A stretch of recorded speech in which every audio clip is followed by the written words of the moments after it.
Hello, everybody. Welcome into SportsDay Insider presented by the Dallas Morning News. I am Kevin Sherrington, joined by my pals Evan Grant and Joe Hoyt. We're getting really close to the NFL draft coming up on April the 23rd. So we're bringing Joe in.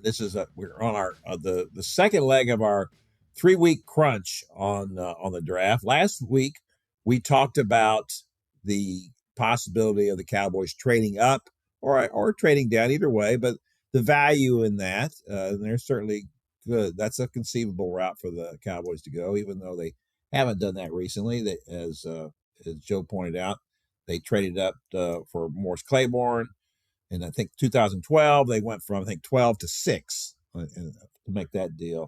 That didn't work out so hot. Joe, I didn't realize that. I read that, I guess today or somewhere that the Cowboys at the time had graded Morris Claiborne out as their highest ranked quarterback since Deion Sanders. I mean, like, if you kind of go back and remember, like, what he was coming out, like, he was the Mansour Delane. I even watched a video of right after the Cowboys selected him, and just kind of the discussion on the panel at, on ESPN after they picked him. And they were saying, like, yeah, this guy's going to be a fixture in their secondary. He's a ball hawk. He's just a turnover machine. He's going to shut down and be an island. Like there were rave reviews about that pick. But it just goes to show that not everything is consistent. Like, when I look at Caleb Downs, for example, I think of a guy that, like, you can already get the ink ready on a second contract extension, right? You could already, if the Cowboys select him, you can already guarantee that he'll be holding out of training camp in 5 years or 4.5 years, because you know that that's what's going to happen. Like, that's how I feel about Caleb Downs. But there's no guarantees in this draft. Anything is possible. It could get wild, and I think that's a good example. Yeah, absolutely. All right. Well, let's get right into it. Let's talk about here what we think are the possibilities. So last week we talked about trading up and trading around. I want to concentrate this week on, you never draft by position if you're drafting, especially if you're drafting that high. You're just taking the best player that comes to you. That's a mistake that I don't think most teams don't make that mistake. Most teams realize if the player falls to us, he's a great talent, we've got to take that player. But all things being equal, if you got 3 guys there on the board and you like all of them about the same, and one of them is a positional need, I would think that the Cowboys would swing that way a little bit on defense. So Joe, we're going to start with you. If you're going to rank right now their positions of need, and I'm not going to limit you to defense. If you want to throw in an offensive player in there, that's fine. But if you're going to rank the positions of need, how do you have them going?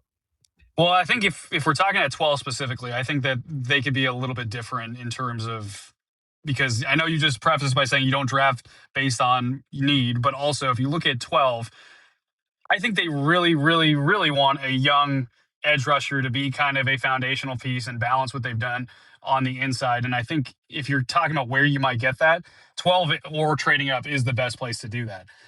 There's options at 20, I think, too, but in 92, you could even maybe get a Romello Height from Texas Tech.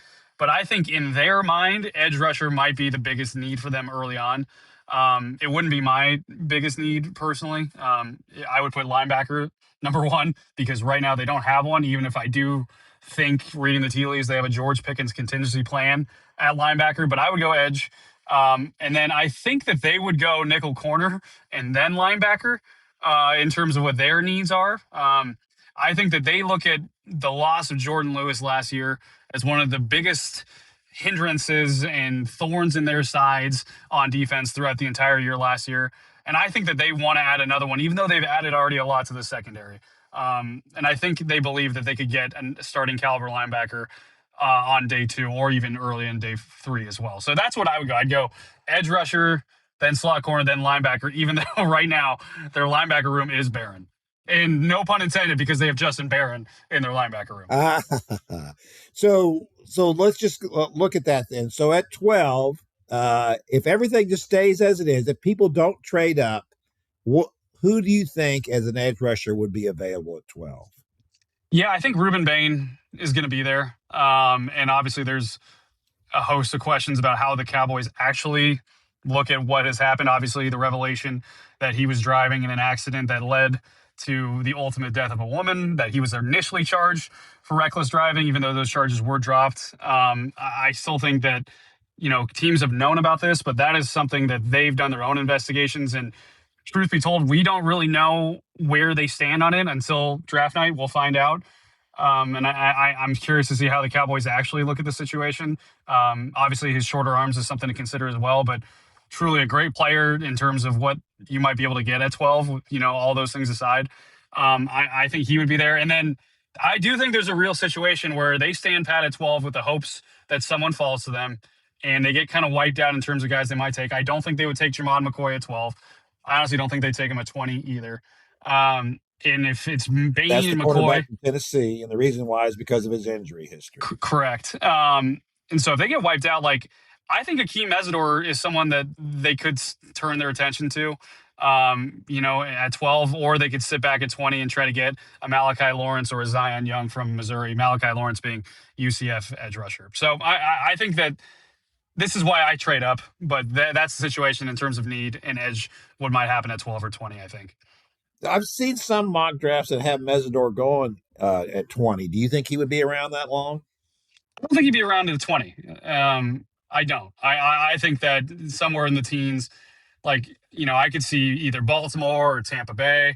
I feel like the Lions would just love him. I think the Lions just feel like another team that could try to pair him with Aiden Hutchinson, and just kind of round that out with an instant impact guy. That's kind of where I stand with him. I don't think he'll last at 20.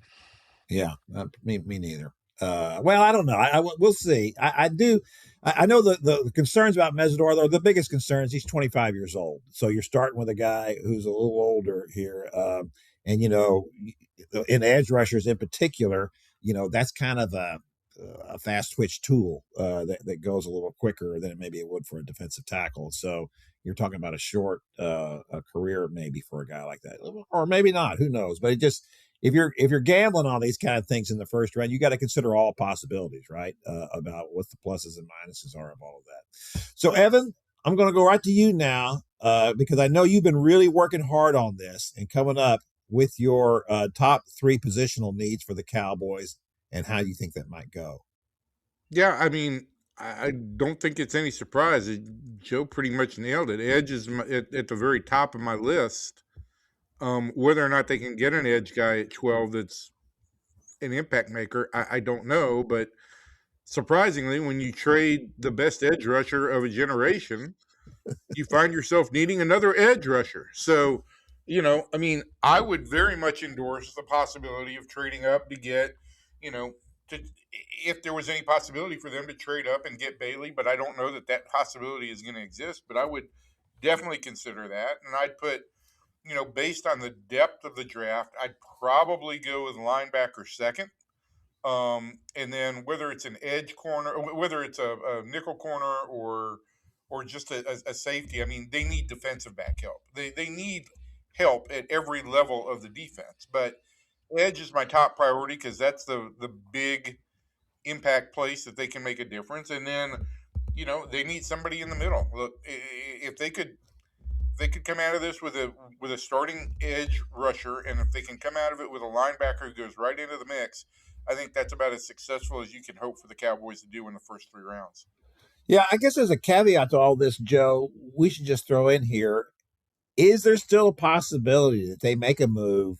I mean, because look, the number one need is an edge rush. They need a pass rush, and so they got to have that. Is there still a possibility they can make a deal out there? There's not something crazy out there like a Max Crosby deal, a Myles Garrett deal, is there? I don't see it. I think the Max Crosby train is not at the station currently. Maybe it circles back around, or I'm not stuck sure. In traffic. It's stuck in traffic, yeah. Yeah. It's 75 north at rush hour right now. But I don't see that happening. I do think. I keep bringing up the George Pickens contingency plan at linebacker. I do think that there could be someone in terms of a veteran trade possibility waiting in the wings. But that's also contingent, I think, on them not landing a linebacker in the draft. So, I think if they trade up to 6 and they take Sonny Styles, okay, then we don't need to worry about them potentially re-engaging discussions with Miami about Jordan Brooks. Honestly, if they got Jacob Rodriguez, Anthony Hill, Josiah Trotter, any of those guys too, maybe even a Kyle Lewis or a Jake Golday from Cincinnati, like these are guys like I don't think that would mandate that they go get and trade another linebacker. Maybe it's even a veteran that they have waiting in the wings in terms of potential free agent signing. You know, I mean, Bobby Wagner is someone who you wouldn't want, I think, at this age to be the ultimate answer. But if he's a guy that could at least add some depth, some guidance, and be someone that maybe helps transition towards a younger linebacker stepping in right away, that's not a bad signing either. And so I think that there's options out there with how to handle it. But I do think things are going to start with the draft in terms of what they do from a personnel addition standpoint. Okay, so I'm going to go ahead and tell you mine, and they're not a big shock here either. So I got edge rusher, and then I got linebacker, and then I got cornerback. Although, I'm always willing to bounce that around because, as Evan noted earlier, they need help everywhere. So if you're getting the best player you can get from one of those positions, to me, is where you ought to go with your pick. Because you're always trying to draft quality and as much as you can. I guess the one issue that I would have with trading up, and I'm not against it. Kevin, did you do your homework or did you just copy me and Joe? The Cowboys have a lot of money loaded up among, as we know, of 3 or 4 offensive players. And then pretty soon they're going to be doing the same with Quentin Williams, right? And he's going to get a big deal here pretty soon. And so it kind of behooves you at some point to keep as many picks as possible, to try to add players who have some quality. Because look, Joe, we could look back over the last couple of years in 23 and 24, the Cowboys don't have much to show from those drafts. And as good a job as Will McClay has done since he took over the draft, right? And I give him all the props in the world because he pulled this. I think that Will McClay pretty much single-handedly pulled this organization out of a ditch with his drafts, because as we know, there was a long period there, 10 years or more. God bless him, Larry Lacewell was in charge of the draft, and Jerry constantly putting Larry in a bad position by trading out of the first round and trading down and doing all that kind of stuff. And that's why they weren't any good. We can talk about the coaches all we want to. They didn't have the personnel for about a decade there.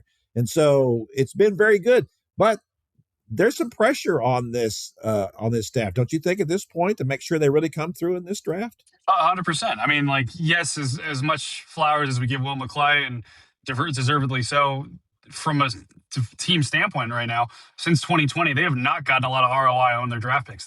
Many of their draft picks are gone either because they traded them, a la Micah Parsons and Osa Odighizuwa, or because the guys just didn't develop and didn't turn out. Like, I mean, if you go back to the 2023 draft, right now, the 2 remaining guys from that draft are DeMarvion Overshown and Luke Schoonmaker, and I don't anticipate one of them being here after this season. And the other one's going into a contract year, and despite being extremely talented, it has just been inconsistent in terms of his health. And this is a big season to see if you can rely on him as a starting linebacker. So, like, they've put themselves in the position of making this draft a must-hit success because of how poorly they've done in the last 4 or 5 years. And Joe, why do you think that is? That the problem has been? Has it been the fact that they have gambled on players? And if this goes back a little further than that, but if you look at, and we've certainly talked about that before, taking guys with injury histories, taking risk like that, and then maybe that one of the reasons why Jerry has talked about that we're not doing that. We're not taking a Jermod McCoy because we simply cannot gamble anymore on these guys.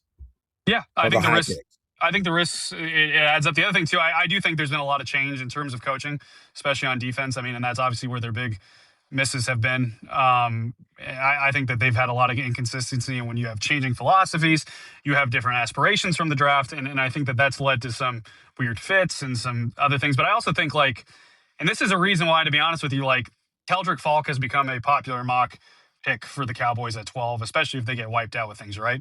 I just don't see it. And part of what you just said in terms of the risk potential, I just don't see them, trying to develop someone that might pay off 2 or 3 years from now, who's 21 years old. And it might pay off big when there's so much risk with that. And I think there's other guys that are more proven. And I just don't think that they want to take that potential developmental path with someone at 12. Yeah. I think taking the second round pick out of the mix really helps avoid this, because that's where the Cowboys seem to always take that gamble. It seems like it's something that's very much in common with our two Arlington-based teams, because the Rangers have this terrible history of taking second round picks that have some great attribute but have some incredibly high risk situation. Evan Carter may be the one exception to that rule, but I think both of these teams have said, okay, we got our first round guy. We addressed what we needed to do. Now let's go for the home run. And that has backfired on both of these teams immensely. Yeah, there's no question in my mind that they have.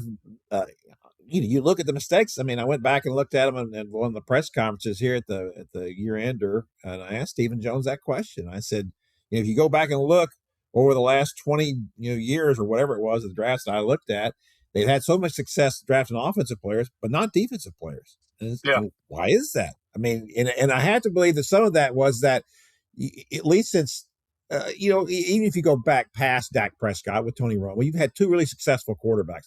So you're building around your quarterbacks here, and essentially you're trying to kind of keep the same kind of system involved with those, even though Dak's gone through a couple different systems. But for the most part, it's been very similar things that they're working with. Whereas on defense, year in and year out, they keep changing the system all the time, and they're changing it again, going into this fall. So. And that has always been my problem with that, is that when you let coaches into the draft room and you let them say, hey, I got to have this guy. Well, where are you going to be a year from now? Are you still going to be the DC a year from now or 2 years from now? Because the next guy is going to want somebody else. I think I've told this story to you guys. Someone at the Combine who was talking to me about Christian Parker, like one of the things they told me was enjoy him for a year, because he's going to be a head coaching candidate next season, is what they believe. And so it's like, so to your point, and whether or not that's true or whether it's 2 years, right?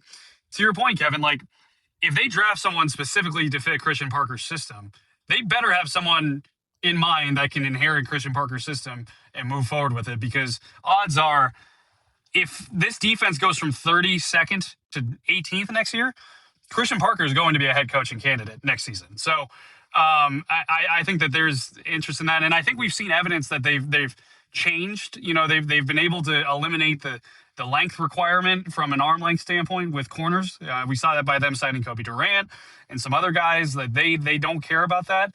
And I think one question from that is that Christian Parker saying like, hey, I don't mind that, so you do whatever you want, or like, hey, let's look for other things that are requirements that fit my system outside of arm length, and whether or not that could be something that's malleable for another defensive coordinator moving forward. Like, I think that that's an interesting question. I think it's more of the former, where he's saying, hey, arm length doesn't matter. I'd rather have someone who can just process and be smart. And so I think that that's a sign of that, rather than him saying, I need a certain thing to fit this. But you may also counter and say the Osa Odighizuwa trade might be an example of them saying, hey, I want someone that fits my system specifically. Well, yeah. I mean, it seems like to me the guy was pretty productive. So I mean, I remember when they had Malik Collins. He was a very similar kind of defensive tackle to Osa Odighizuwa, kind of a smaller guy, quick guy, and they decided, no, we don't want that anymore. And then they got away from it, and they got right back to that. So they keep making things harder for themselves. All right, Joe. Let me, before we get out of here on the Cowboys draft stuff. Has anything changed? I know that the Reuben Bain news, or at least it was news to most of us, and not, as you wrote, not to people inside the game who knew all of this already. Has anything changed? Do you feel like in the top 10 of the draft, anybody falling, moving up, that could change the Cowboys' prospects at 12? Yeah, I think the one thing that's been kind of a discussion point is from a receiver standpoint. There's a lot of good receivers in this draft, and it is kind of a Baskin-Robbins, pick your 31 flavors, whatever you want, right? And I think that when you have that kind of, differentiation of skill sets with receivers, that means their teams are going to target specific guys. And I think one of the things that's been talked about is whether or not a team might trade up into the top 10 to go get a receiver and you might have multiple receivers taken in the top 10. If that happens, or the top 11, if that happens, that would be huge for the Cowboys, because that means that maybe Caleb Downs falls to 12. That means maybe Mansour Delane is there, and you get Christian Parker, his next Pat Surtain / Quinyon Mitchell, right? Like those, I think that would be a big game changer if that were to happen. The other development from a national standpoint is the fact that there might be multiple teams that want to trade back. And if the market is saturated with teams that want to trade back, that means that they might fall into the Cowboys' parameters for what they feel comfortable with trading up. It's not going to be the Trey Lance trade from 12 to 3 that, the Niners and Miami did, where it was 3 first-round picks, right? Maybe the Cowboys can move from 12 to 5 or something like that, or 12 to 4 or 12 to 6 for something that's pretty cost affordable and falls in their comfort zone. And I think that's the only way they ultimately do trade up. So those are the two things I think, as we get close to the draft, I'd say are potential catalysts or game changers when it comes to the Cowboys in the top 12 picks. One last thing. So right now, if the Cowboys I'm not going to say a David Bailey or an Arvell Reese, because those guys are not going to get past 3 or 4. But if the Cowboys just had their druthers, if everything fell just the way they hoped to, and they stayed at 12, who do you think they would want there at 12? It's a good question. I mean, I think ideally it's Caleb Downs or Sonny Styles. Because to your point, I don't think Arvell Reese or David Bailey. Like, if those guys fell to 12, great, throw a party, that's awesome. Sure. I don't think they'll be there. I think it would be either Sonny Styles or Caleb Downs. I think they would take one of those two guys over Ruben Bain? I think so, in my gut, because I think I think both of those guys from a prospect standpoint are way more safe. Because I think the Ruben Bain thing, like, you could talk yourself out of Ruben Bain, right? And I'm not even talking about the revelation that came this week. Like, you could talk yourself and say, hey, that Miami defense was loaded. Like, he always had someone next to him that was a star. Across from him, Akeem Mesidor was a star. You have Keon. Like, they were loaded. Like, they were fantastic. Like, you could talk yourself, hey, the short arms, like that. You can talk yourself out of it. You can't talk yourself out of Sonny Styles and Caleb Downs. You can't. Like, they are too clean of prospects.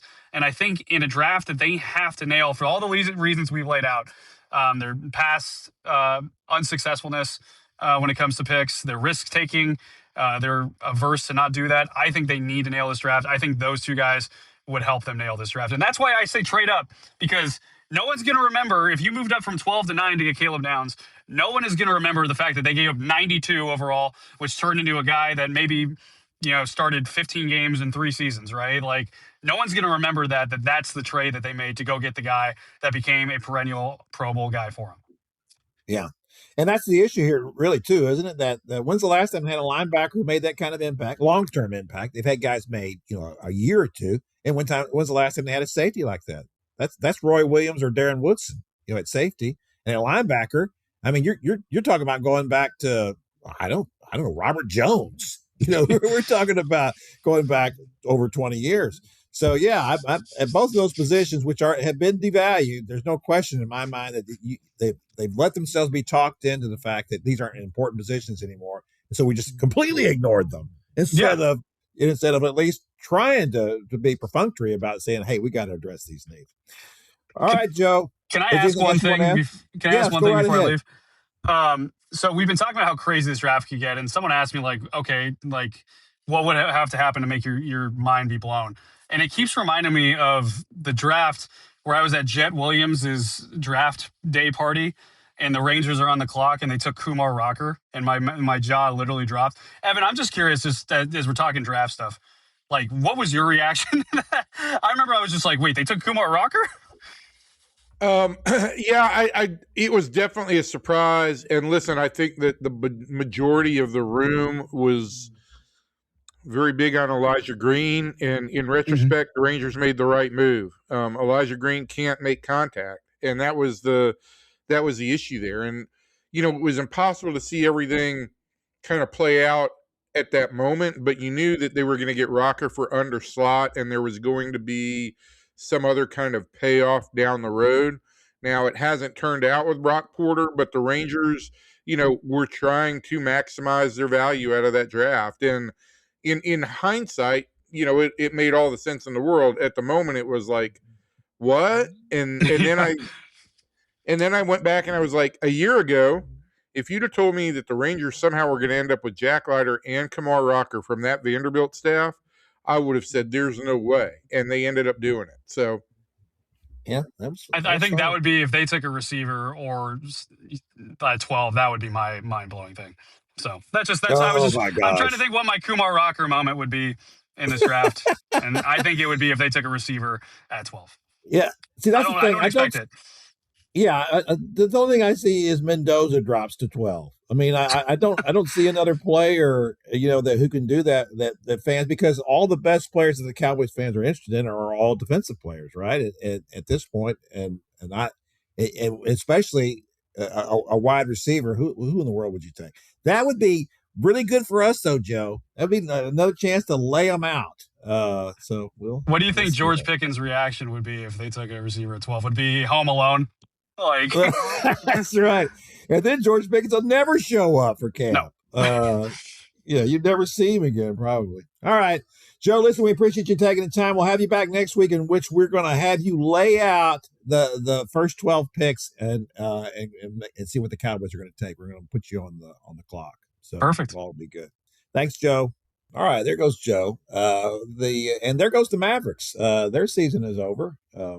I was out there on Sunday. The giveaway for the first 5,000 fans, Evan, I don't know if you were aware of this, was a tiny replica of Reunion Arena. For the life of me, I can't figure out why that was the giveaway. What it's not like this is an anniversary of the Mavericks. It was like these were sitting around. Somebody found an old case, maybe Norm's old stuff, and they decided, hey, look, we got a bunch of these. Let's just give these away at the last game. I don't know. Oh, I don't think that was the reason at all, Kevin. What do you think it was? It was, we're going to give away a series of figurines of our former arenas next year. It'll be the AAC. It'll be the AAC next year, yeah. A friend of mine has said, why don't you write a column saying, if you shouldn't have had more stadiums than you've had championships. And I said, well, you listen, I don't argue with that notion at all. But as you and I both know, the reason people build new stadiums is because they're trying to generate more revenue. So that's usually all there is to any of that. I do think it's funny that Rick Wells keeps talking about fan amenities at American Airlines Center, and I'm just wondering, what kind of fan amenities are we lacking out there? I mean, I'm not saying it's the greatest arena ever, but it looks fine to me. And it's not. And let's face facts. It's not fan amenities. It is corporate amenities, because fans can't access this stuff. They can't access the stuff at Globe Life Field. They can't access the stuff at Cowboys Stadium. They won't be able to access the stuff at the Mavericks Arena. It's all for corporate and whales. That's all it's for. And they can talk about that all they want. I think that what they should do is just put together. Let's do a new thing. Let's put City Hall and the arena together in one building. I like it. I like that. Have the council meetings on the arena floor. We get to and the mayor, because he shows up at more basketball games than he does at City Hall, I think. So maybe that would work. I don't know. Otherwise, it was also a little bizarre because they had their exit interviews after the game Sunday night. Now, Evan, I don't know in your experience how often that kind of thing happens, but that was a first for me with the Mavericks. And it was very bizarre. Maybe it's just because I'm so old now, but it's 11 o'clock at night. We're interviewing guys about, the season being over, and obviously a bad season. And it just all had such a weird feel to it.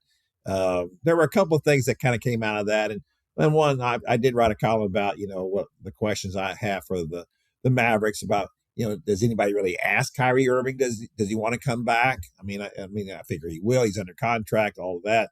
But, maybe at some point he decides, hey, I need a little straighter shot to a title here. And how many of these guys are actually going to be back?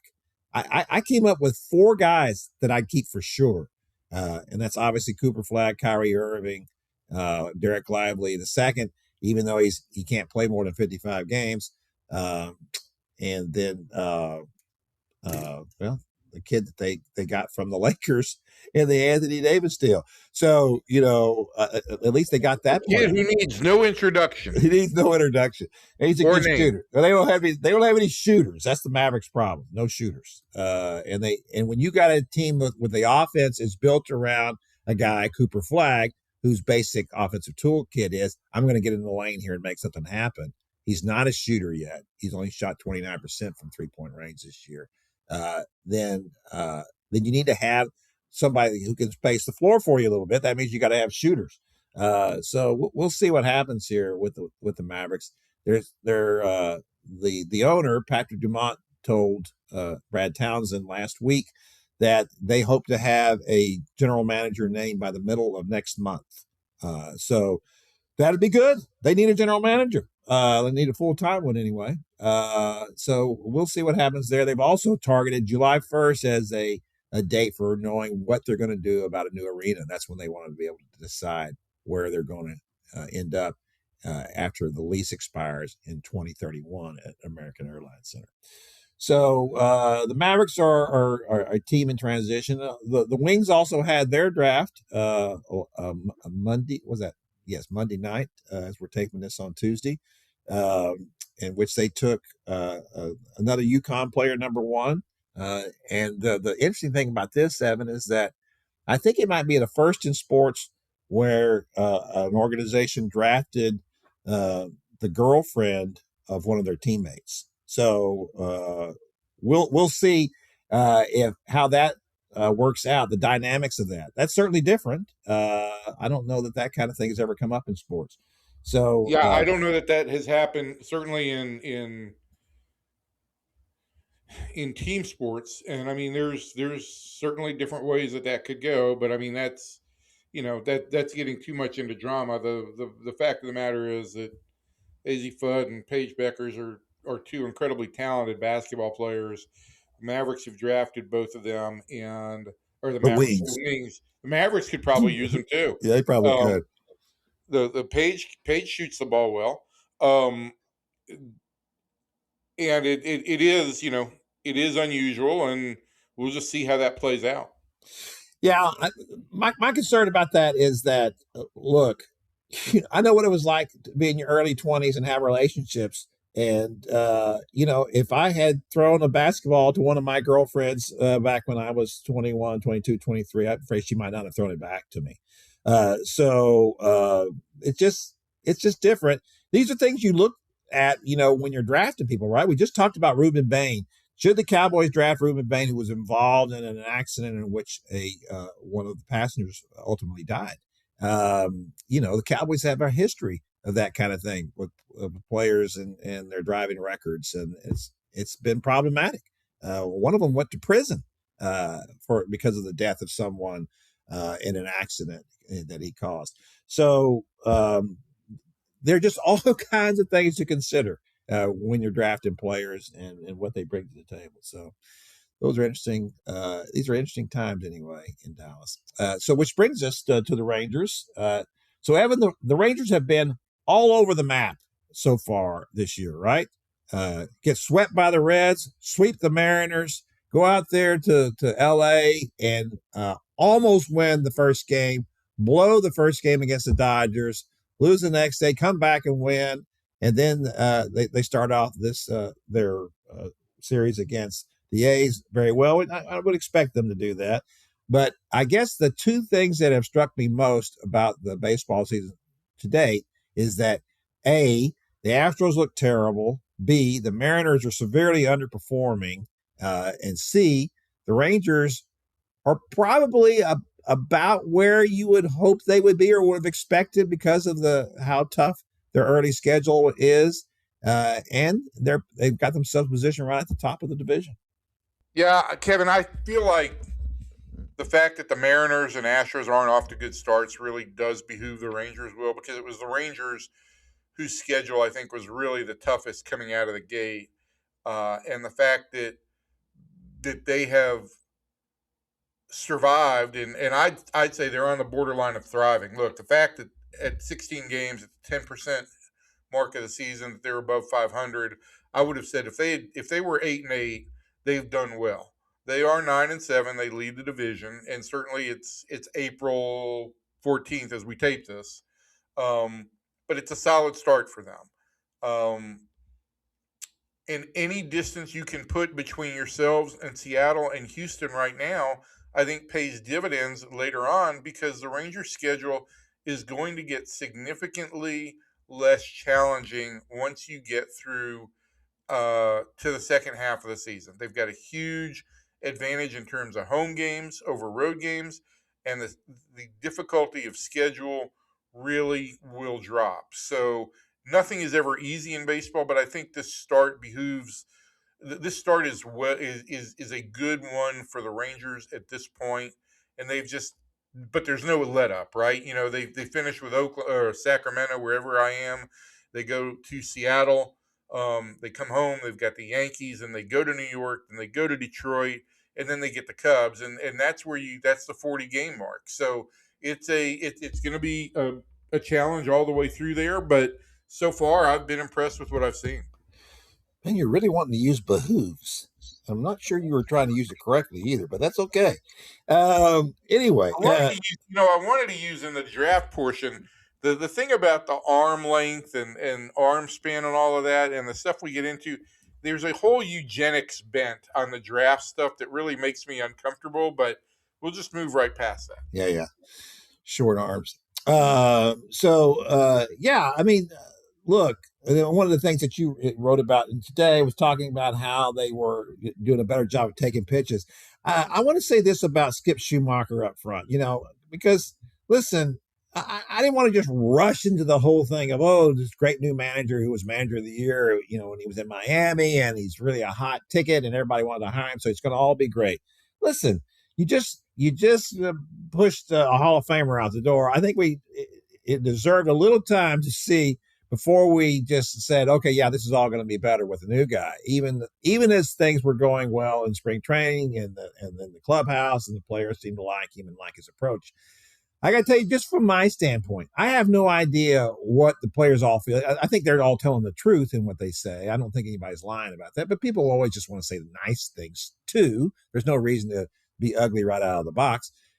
Is that I think he just tells the truth.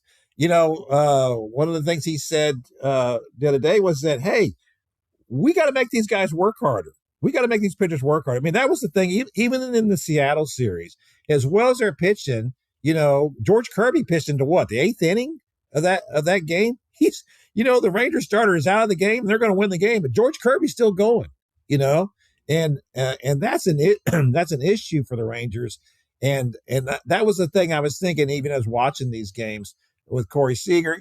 Listen, I have all the faith in the world of Corey Seager, to get going. He's a borderline Hall of Famer. He may be a Hall of Famer, and he will get going.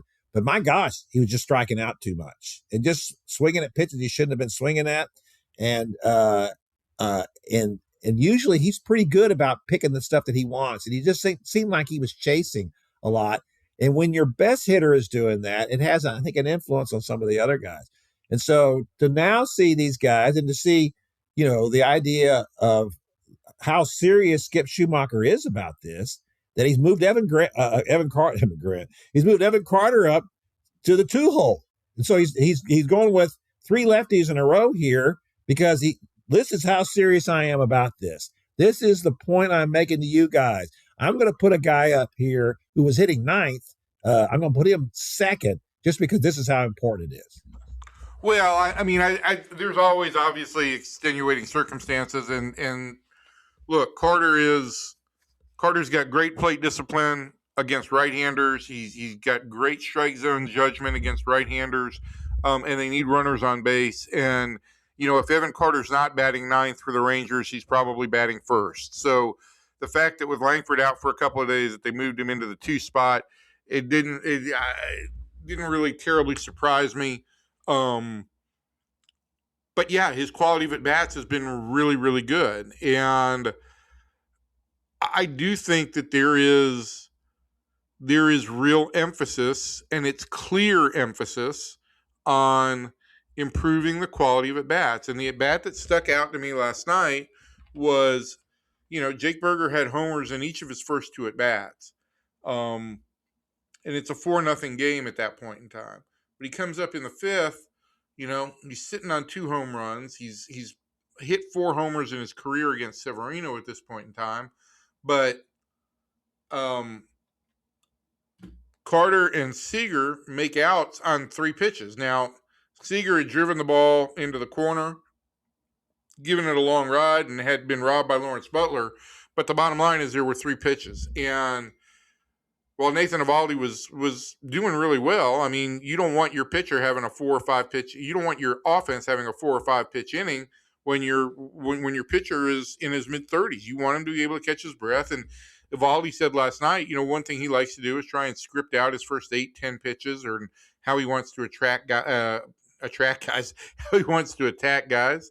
And so Berger went up there and took a pitch, and look, if it had been middle of the zone and a fastball, maybe he swings at it. But he took a pitch that was in the strike zone, and then he took another pitch, and then he took another pitch. And when it was all done, he had an 8-pitch at bat, and it had been pretty much a quicker than usual inning, but it was still about a 12-pitch inning at that point in time.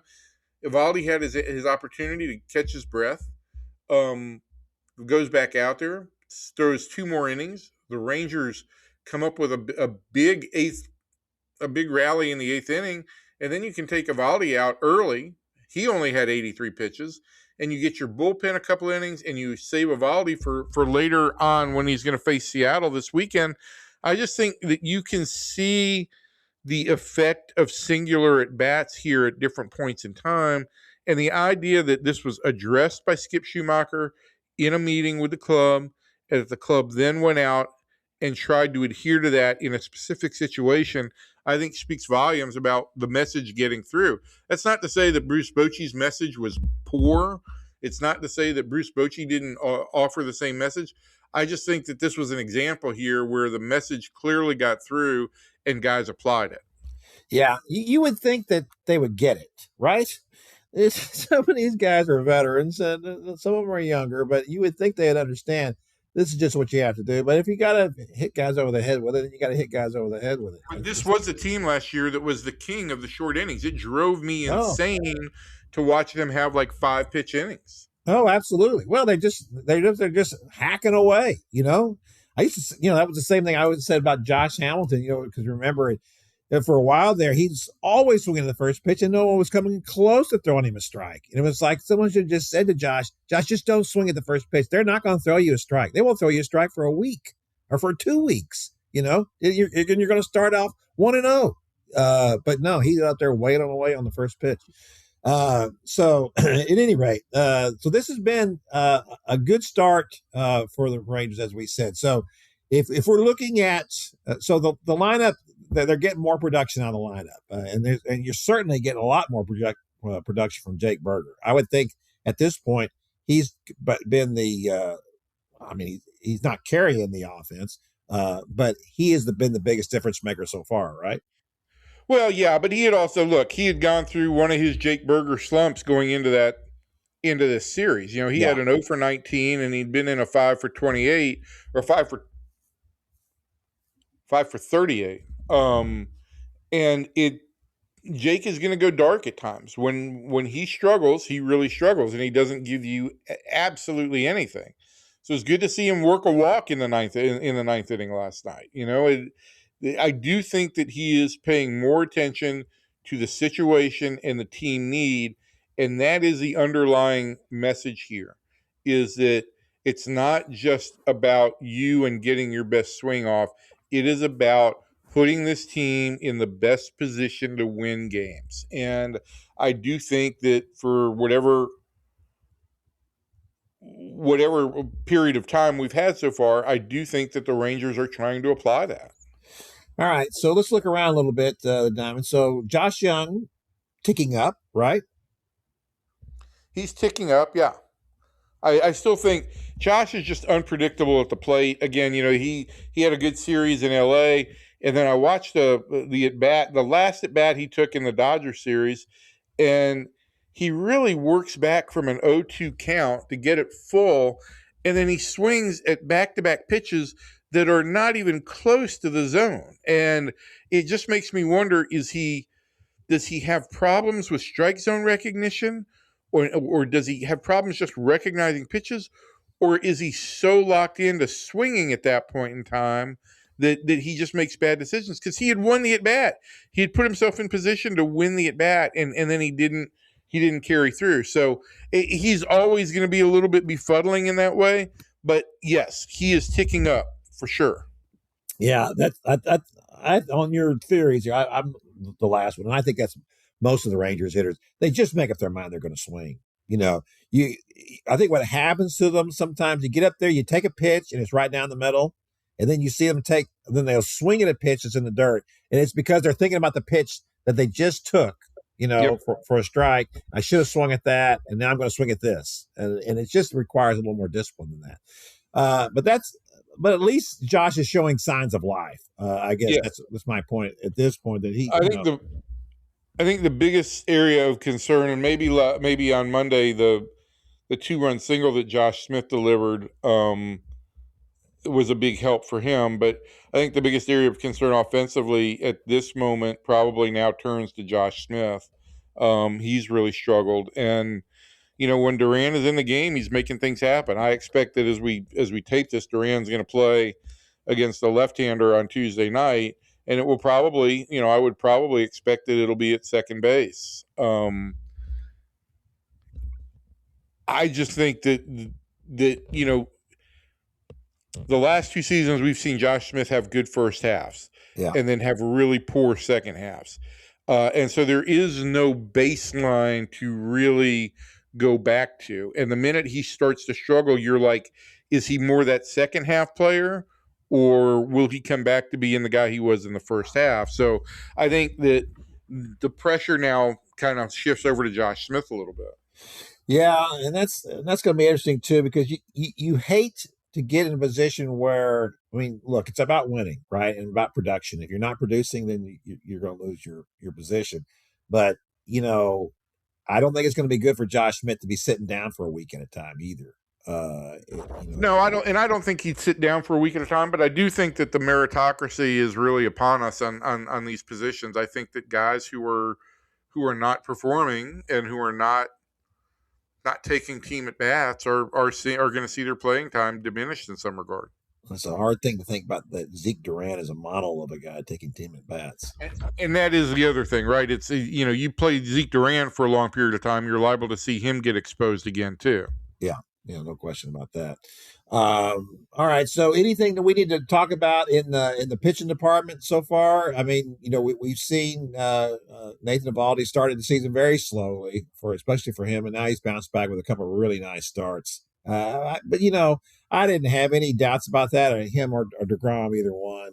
Look, both of those guys are very accomplished pitchers. The question is just going to be about their health, and I don't think that Eovaldi is going to have a 1.73 ERA this year. No, but if he just pitches to what his average is, pretty much at this age, and DeGrom as well, then that's all the Rangers could possibly ask. The biggest thing, right? And the way this rotation was designed was that Mackenzie Gore was going to be an upgrade in the 3 spot, that Jack Leiter would continue to make progress in the 4 spot, and Kamar Rocker would come along in a 5 spot, and there would be some depth options. I don't think there's any concerns with the rotation, and I think that the expectation was that there would be, for lack of a better word, some degree of regression in performance from Eovaldi and DeGrom from a year ago, but that the rotation would be deeper and that the lineup would produce runs. The concern still remains in the bullpen. You don't have any track record there to go on. The 2 guys who were supposed to be in the back end of your bullpen, Chris Martin and Robert Garcia, have both really struggled. I don't think the Rangers have a spot right now where they feel like they can really trust Garcia. And so it's going to be interesting to see what they do there, because I don't think they want to put Tyler Alexander in a position where he is the 1 inning high leverage lefty. That's going to be Latz's role. They would like to keep Alexander in a multi-inning role. So what do you do with Robert Garcia at this point? That's going to become the next question. I have to tell you, I've never had any confidence in Robert Garcia since pretty much the moment they got him. I know that they liked him and they liked what they were getting, and I think that in Chris Young's tenure, they've done a phenomenal job, and John Daniels did as well in putting together bullpens. But I give Chris Young a lot of credit for recognizing pitching, understanding the importance of it, and understanding how they can use these guys, or maybe who were coming in, just like last year when they did that, bringing in guys who had not been productive and making productive pitchers out of them, not only in the bullpen but in the rotation. So they've been really good at it. Not so much Robert Garcia. No, and I do think that Garcia struggles to some degree with, for lack of a better term, what I'd call performance anxiety. I do think that he is so focused on wanting to create good results that he gets results oriented, and instead of just executing pitches. I think he's thinking too much and too far ahead, and that is something that pitchers either they eventually get or they don't. It comes along later with some lefties, but I do. That's what I think I see from Robert Garcia, because his stuff metrically is all measuring out really well. All the numbers are really good on that front. It's just that he's not executing pitches in the moments that he needs to. Let me ask you one quick thing before we get out. So what did the Rangers miss on Jeffrey Springs? Yeah, that's a great question, man. I don't know what their thought process was on making that trade. John Daniels joked with me a year or two ago when Jeffrey was with Tampa Bay that he was playing 4-dimensional chess, knowing that he was going to end up with the Rays, and so he just wanted Jeffrey there. But yeah, it was just a mistake evaluation on trading him when they did. Don't think he had any particular profile that the Rangers had in their research and development department at that point in time, and they were still a little bit behind the curve that indicated that Jeffrey was going to have real big league success. And he's having it now. No question about that. Going up against Gore as we were taping this on Tuesday. All right. Is there anything else you wanted to talk about before we get out? No, I don't think so, Kevin. I think that we've talked about a lot. I just feel like, clearly Joe and I had done our homework and we knew where we wanted to go. And then when you came in, you were just piling on top of the same thing. Did your edge, homework. Linebacker. You never do your homework. When's the last time you did homework? I didn't do homework in high school, man. I still have nightmares about it, too. I wake up in the morning or the middle of the night saying, oh, my God, I didn't do homework for class. And it still troubles me. I need therapy for it. Yeah, you need therapy for lots of things, not just your homework, but that's okay. This is true. Okay. All right, that's going to do it for our podcast this week. We'll be back next week, in which we'll be right up on the draft at that point and be able to talk about that, and of course see how the Rangers continue to do in this start, which is so far so good. So from everybody in here to everybody out there, thanks, and we'll see you next time.